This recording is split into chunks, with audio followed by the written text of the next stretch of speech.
Let's have a real talk about Nod Krai, shall we? Gamers, welcome in. I am really happy. I'm going to keep it entirely real with you all. It's been a bit of a up and down few months when it comes to Genshin, right? The tail end of Natlan was very hit or very miss for a lot of different people for many different reasons.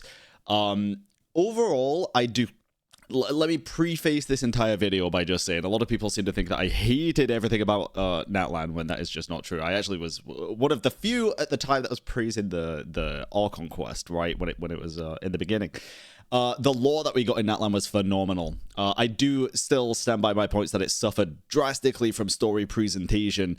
However, this video is about Nod Krai, and we got what they said we were gonna get. In the developer live stream before Nod Krai, they basically gave us a game plan, said that they were going to be improving certain dynamics, the storytelling, going a more story-heavy route, putting all of the lore right in front of your face so you don't miss anything, tying up loose ends, and brother, honestly, they did it. They did. They hit the nail on the head with everything that they said they were going to follow up on in terms of the story and the lore. I'm really, really happy with the direction that they took for Nod Krai. I actually do think that merging the character story quests with the Archon quest was a great decision.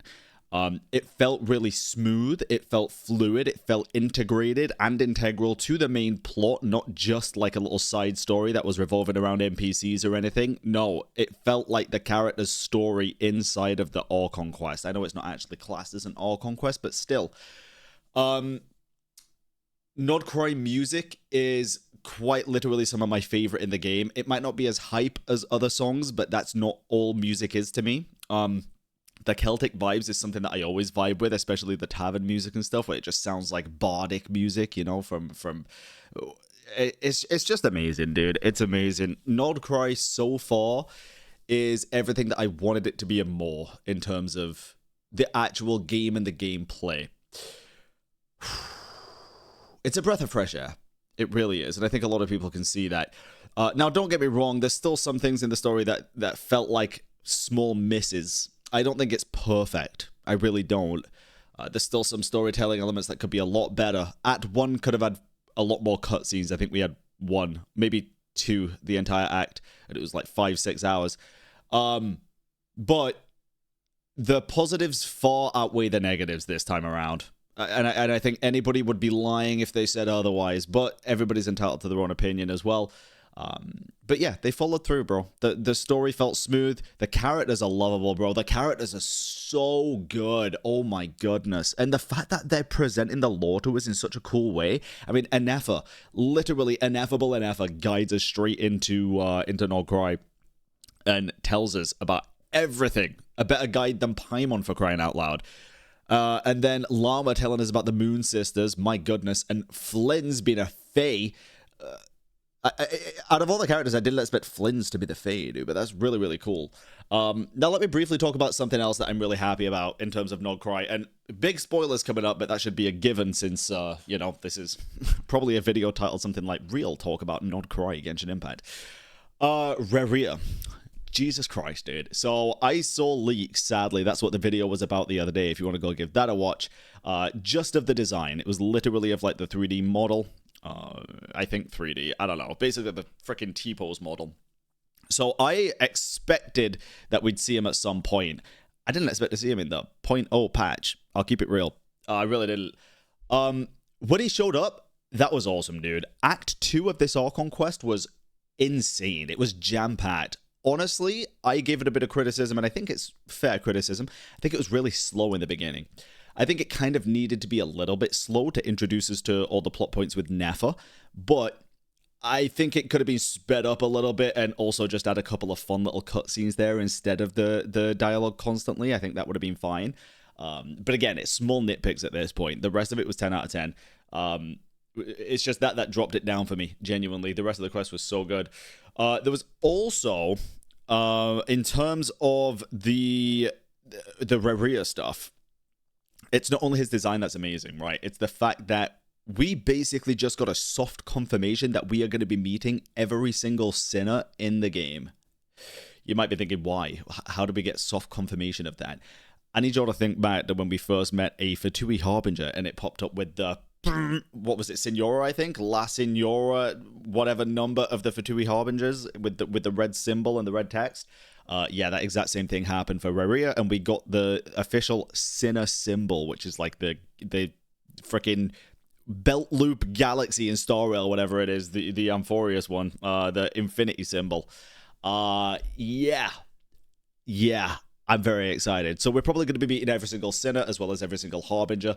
I guess that will also go for Ryan Daughter as well at some point, since she's technically still a Sinner, even though she's also half Shade now. It's weird. I don't know about that one, but probably. But yeah, I think the story's heading in a really good direction.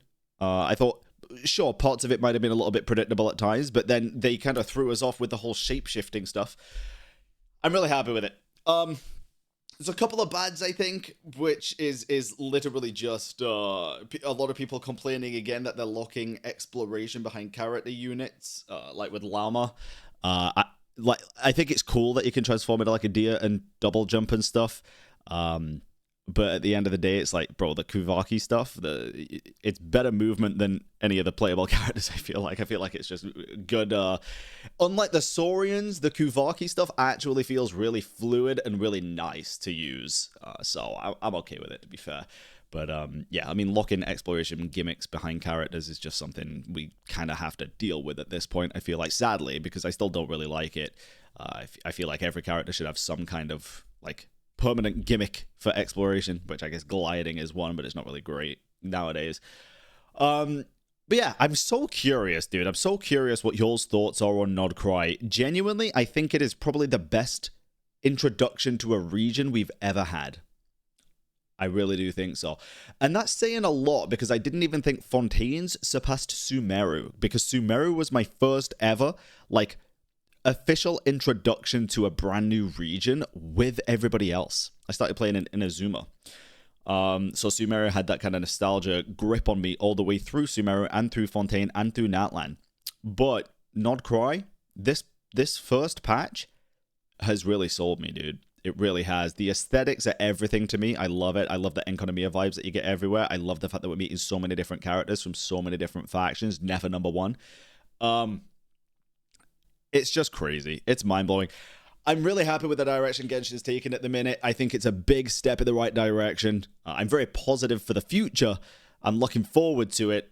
Sure, there's still a lot of things that I wish they'd fix and work on in terms of quality of life. God damn, the quality of life is something that, listen, my quality of life is in the story at this point. And I've said this before and I'll say it again. I will praise them when they do something praiseworthy. And I will dumpster when they do something bad. And yeah, the story at the minute, dude, this is mainly a video just glazing the story, to be honest, because I'm just so happy with the route that they've taken for it. I know this is just me yapping at you guys, but hopefully y'all enjoy this kind of thing where I just talk to the camera and let y'all know my inner dialogue thoughts, I guess. And I'm really excited to see what they do with even the weekly Columbina quest. I hope it's not just like a bring her cake and then you get like a 5-minute dialogue or something. I hope it's something more than that. But yeah, if you click on the Columbina icon on the map, it does say you get a quest in 6 days or something. So yeah, looking forward to it. Let me know in the comments what you think. Subscribe to the channel. I had a hiccup. Subscribe to the channel if you don't want to miss any future content. And if I'm on your second monitor right now, let me know in the comments if you're just listening. Catch you all in the next one.